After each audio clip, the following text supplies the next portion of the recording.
Men Xorazm viloyati Bag'at tuman 14 Balala Muzika san'at maktab xalq çalgı bölümü Qashqar bab o'qituvchisi Mamatov Ergashman. Hozir men sizlar bilan o'zimning metodik tavsiyalarimni ulashmoqchiman. Qashqar bab mutaxassisligi bo'yicha. Hozir Qashqar babini to'g'ri tutish, chalg'ini ushlash holatini ko'rsatamiz. Gavdani tik tutish, chap yelkani to'g'ri tutish, mutaxassis asbobini 45 derece 3 burchak ostida to'g'ri tutish, kislarini to'g'ri tutamiz. Chap barmoqlarni, chap qo'l barmoqlarini to'g'ri tutamiz. Hozir endi mediator, ya'ni muzroq bilan tovushlarni pastga yuqoriga chalish ishtiroklarini ko'rsatamiz.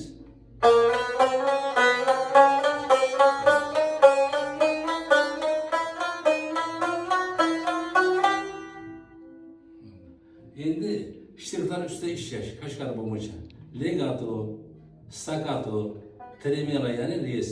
Hozir ko'rsatamiz staccato.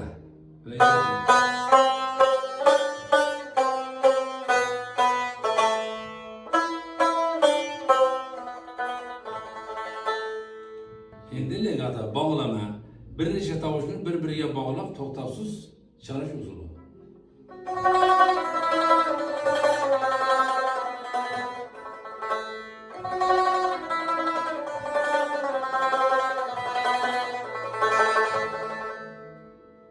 Endi asarlarni o'rganishda kunlik har kunga ehtiyojimiz kamida arpej va gammalarni 20 daqiqa mashq qilishimiz kerak.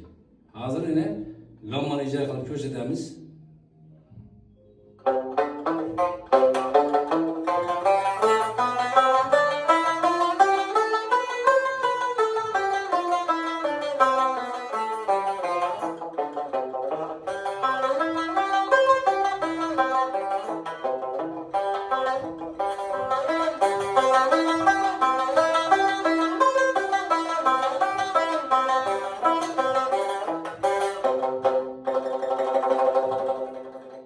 Endi bu gamma arpejlarni har bir ishtiroqda ijro qilish mumkin.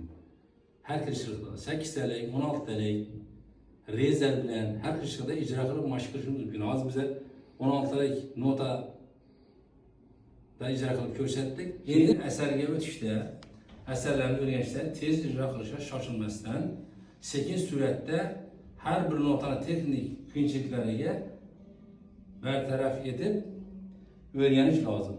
Ben sizlerge ders ölçü jarayonida o'zimning metodik tavsiyalarimni ulashib boraman.